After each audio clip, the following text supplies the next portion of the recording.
محترم ناظرین کرام، اب ہم آپ کے سامنے درس قرآن پیش کرتے ہیں۔ اب آپ کے سامنے تشریف لا رہے ہیں مولانا عبد الملک مظاہری صاحب دامت برکاتہم۔ بسم اللہ الرحمن الرحیم۔ الذين يؤمنون بالغیب ويقيمون الصلاة ومما رزقناهم ينفقون والذين يؤمنون بما أنزل إليك وما أنزل من قبلك وبالآخرة هم يوقنون۔ بات چل رہی تھی وما أنزل من قبلك وبالآخرة هم يوقنون، ایمان لائیں ان چیزوں پر جو اللہ تعالیٰ نے آپ پر نازل فرمایا اور ان چیزوں پر بھی جو آپ سے پہلے پیغمبروں پر نازل کی گئی۔ اس کی تشریح ہمارے سامنے اس انداز میں آ چکی۔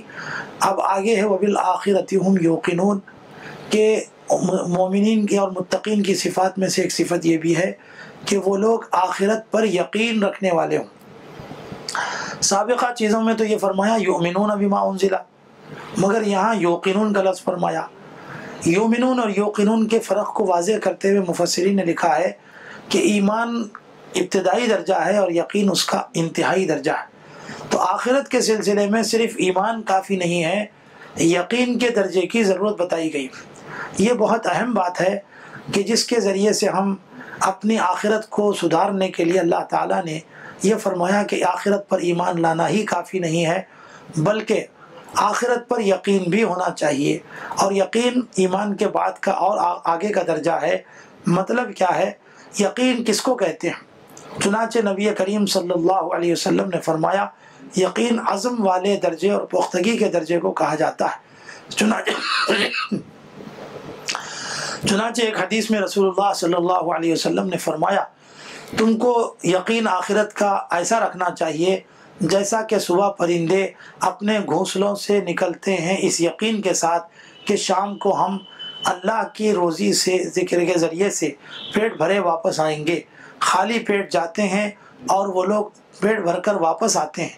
یہ یقین ہی اللہ کی طرف سے مطلوب ہے، اور یہ یقین کا درجہ یہ اس وقت بھی انسان کو حاصل ہوتا ہے جب کہ اللہ تعالیٰ کے بارے میں اس کی صفات کا استحضار بار بار ہوتے رہے کہ اللہ تعالیٰ ہمارے خالق ہیں، ہمارے مالک ہیں، اور ہمارے رب ہیں، اور ہمارے پروردگار ہیں۔ ایسے پروردگار ہیں کہ جب پیدا کیا ہے تو اللہ نے پالنے کا وعدہ بھی ہمارے سے کیا ہے، تو اس سلسلے میں ذرا بھی شک و شبہ نہیں ہونا چاہیے۔ یہ یقین کا درجہ کہلاتا ہے۔ تو اس یقین کی بنیاد پر ہی آخرت پر یقین رکھنے والوں کو اللہ تعالیٰ کامیاب قرار دیتے ہیں۔ تو آخرت پر ایمان لانا ایک ہوا اور آخرت پر یقین رکھنا دوسرا درجہ ہوا۔ معلوم یہ ہوا کہ صرف آخرت پر ایمان لانا کافی نہیں ہے، چنانچہ اس کی عملی شکل کیا ہو سکتی ہے اس کے بارے میں علامہ عبد الماجد دریابادی نے یہ فرمایا ہے کہ آخرت پر ایمان تو اکثر مسلمان رکھتے ہیں، بلکہ آخرت پر ایمان لانے کی وجہ سے ہی مسلمان ہوتے ہیں، لیکن بہت سے لوگ ایسے ہیں جو آخرت پر ایمان رکھتے ہوئے بھی عمل ایسا کرتے ہیں جیسا آخرت پر ایمان نہیں ہے۔ مثلا اللہ تعالیٰ کے بارے میں یہ بات ہم سب جانتے ہیں کہ اللہ تعالیٰ ہم سب سے آخرت میں حساب لینے والے ہیں ہر چیز کا۔ چنانچہ اللہ تعالیٰ نے اپنے کلام میں فرمایا فَمَن يَعْمَلْ مِثْقَالَ ذَرَّةٍ خَيْرًا يَرَهُ وَمَن يَعْمَلْ مِثْقَالَ ذَرَّةٍ شَرًّا يَرَهُ، کہ یاد رکھو دنیا میں جو بھی کوئی ذرہ برابر نیکی کرے گا وہ اس کی خرابی کو اچھائی کو دیکھے گا، اور جو کوئی ذرہ برابر برائی کرے گا وہ اس کا انجام بھی دیکھ لے گا۔ تو اس سے معلوم ہوا کہ آخرت میں جو کچھ ہم کر کے جا رہے ہیں وہاں ہم کو حساب کتاب دینا ہے۔ جب حساب کتاب دینا یقینی طور پر ہے، پھر بھی آدمی بہت سے کاموں میں اللہ آخرت پر ایمان نہ رہنے کے طریقے سے کام کرتا ہے۔ مثلا دھوکہ دہی کرنے کا جو مسئلہ منشا ہے وہ آخرت پر یقین نہ ہونے کی وجہ سے ہوتا ہے۔ کسی کا پیسہ دبا لینا، کسی کو ستانا، کسی پر ظلم کرنا، یہ سب آخرت پر ایمان تو ہے، آخرت میں یقین نہ ہونے کی وجہ سے ہو پاتا ہے۔ اسی لیے حق تعالیٰ نے آخرت پر یقین رکھنے کا حکم دیا ہے کہ یقین اعلیٰ درجے کی چیز ہے ایمان کے مقابلے میں۔ اب پھر اگلی آیت میں جو فرمایا جب اتنی سب چیزیں صفات کے طور پر پائی جائیں تو یاد رکھ لو اولئک علی ھدی من ربہم، تو ایسے لوگ اللہ تعالیٰ کی طرف سے ہدایت پر فائز ہونے والے کہلائیں گے، یعنی ایسے لوگ اللہ کی طرف سے ہدایت یافتہ ہیں، اور ایسے ہی لوگ اللہ کی طرف سے کامیاب ہونے والوں میں شمار کیے جائیں گے۔ اولئک ھم المفلحون۔ یہاں تک اللہ تعالیٰ نے پہلے نمبر پہ اچھے لوگوں کا تذکرہ کر کے بتا دیا کہ اللہ تعالیٰ کی طرف سے قرآن پر یعنی متقی بننے والے اور قرآن پر ایمان رکھنے والے جو ہو سکتے ہیں وہ متقی کہلاتے ہیں۔ اب جو متقی نہیں ہے پھر ان میں اللہ تعالیٰ نے آگے کی آیت سے 2 درجات بیان کیے ہیں۔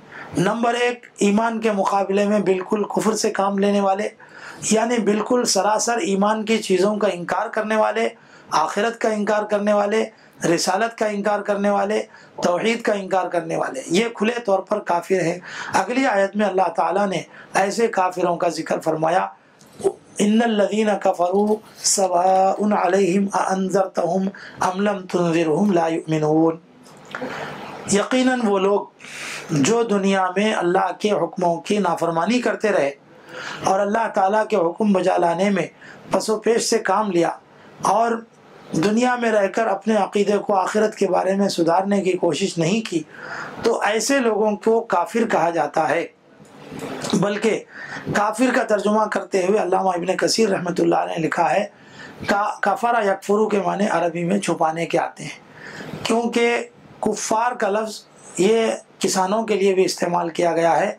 عربی میں کفار کسان کو کہتے ہیں جس کے معنی زمین کے اندر دانہ چھپانے والا۔ تو چونکہ جو لوگ عقیدے کے اعتبار سے اللہ کے نافرمان ہوتے ہیں، گویا کہ وہ اللہ کے صحیح عقیدے کو چھپا کر غلط عقیدے کا اظہار کرنا چاہتے ہیں، اس وجہ سے ان کو کافر کہا جاتا ہے۔ تو ان کے بارے میں حق تعالیٰ فرما رہے ہیں، سواء علیہم انذرتہم ام لم تنذرہم، کہ اے نبی صلی اللہ علیہ وسلم ایسے کافروں کے بارے میں یہ بات برابر ہے کہ آپ چاہیں تو ان کو ڈرائیں، آپ چاہیں ان کو نہ ڈرائیں، مگر یہ لوگ ایمان لانے والے ہرگز نہیں ہے، لا یؤمنون، ہرگز ایمان لانے کے قابل نہیں ہے، یا ہرگز ایمان لانا ان کے اختیار میں نہیں ہے۔ وجہ اس کی یہ ہے، ختم اللہ علی قلوبہم وعلی سمعہم، اللہ تعالیٰ نے ان کے دلوں پر مہر لگا دی ہے اور ان کے کانوں پر اللہ تعالیٰ نے پردہ ڈال دیا ہے، اور ان کے آنکھوں پر بھی اللہ تعالیٰ نے پردہ لگا دیا ہے، جس کی وجہ سے اب یہ لوگ ہدایت کو نہ تو اپنے دل میں لے سکتے ہیں اور نہ اپنے کانوں سے سن کر اس کو مان سکتے ہیں، اور نہ اپنی آنکھوں سے اچھی چیزوں کو اور ہدایت کی چیزوں کو دیکھنے کے قابل نہیں ہے۔ تو معلوم یہ ہوا کہ یہ سب چیزیں حق تعالیٰ کی طرف سے کی جاتی ہیں کہ جس میں انسان ہدایت سے محروم کرنے کے واسطے پہلے ایسی چیزوں سے محروم کر دیا جاتا ہے، یعنی دل ہدایت سے معمور نہیں ہوتا، آنکھیں ہدایت کی چیزیں دیکھ نہیں سکتی، اور کان ہدایت کی باتیں سن نہیں سکتی۔ اس وجہ سے اللہ تعالیٰ نے ایسے لوگوں کے بارے میں فرمایا کہ یہ وہ لوگ ہیں جن کو اللہ تعالیٰ نے ایمان لانے سے روک دیا۔ تو ایسے لوگوں کے لیے بہت بڑا عذاب درپیش ہونے والا ہے۔ وَلَهُمْ عَذَابٌ عَظِيمٌ، یہ ترجمہ ہوا یہاں تک کہ رکوع کا، جس میں اللہ تعالیٰ نے ایمان والوں کے واسطے پہلے کیا ہونے ملنے والا ہے وہ بتا دیا، اور ایمان لانے والوں پر کیا بشارت ہے وہ بتا دیا۔ اس کے بالمقابل دوسرے قسم کے وہ لوگ ہیں جو ایمان سے بالکل بے بہرہ ہیں، ان کو اللہ تعالیٰ کے ہاں کافر کہا جاتا ہے، اور یہ کافر کوئی گالی کی بات نہیں ہے بلکہ ایک صفت ہے۔ ہر وہ آدمی جو دنیا میں ظاہر میں کچھ رکھے اور باطن میں کوئی چیز چھپائے، وہ اللہ کی نظر میں کچھ کافر کہلانے کا مستحق ہے۔ فرق اتنا ہے کہ بعض لوگ لغوی طور پر کافر ہوں گے اور بعض لوگ حقیقی طور پر کافر ہوں گے۔ آگے فرمایا وَلَهُمْ عَذَابٌ عَظِيمٌ، کہ ایسے لوگوں کے آنکھوں پر اور ایسے لوگوں کے کانوں پر مہر لگا دی جاتی ہے یا پردہ ڈال دیا جاتا ہے، اور دلوں پر اللہ تعالیٰ مہر لگا دیتے ہیں، جس کی وجہ سے وہ لوگ کسی بات کو سننے کی حالت میں نہیں رہتے، یا باتیں سنیں گے لیکن سچی بات کو ہضم نہیں کر پائیں گے، یا باتوں کو دیکھیں گے، چیزوں کو دیکھیں گے، مگر اس چیز کے ذریعے سے ایمان لانے کا تصور بھی ان کے دل میں نہیں آئے گا۔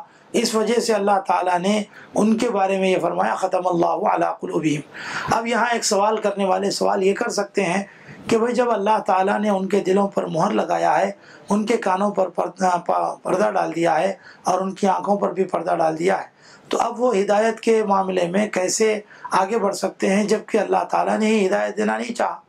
یعنی اللہ تعالیٰ نے گمراہ کر دیا تو پھر اب ہدایت پر کیسے آ سکتے ہیں؟ جب اللہ نے گمراہ کر دیا، اللہ نے مہر لگا دی، تو پھر اب ان کو جنت جہنم میں پھینکے جانے کا فائدہ کیا ہے؟ کیونکہ وہ اپنے اختیار سے ایسا نہیں ہو رہے ہوں۔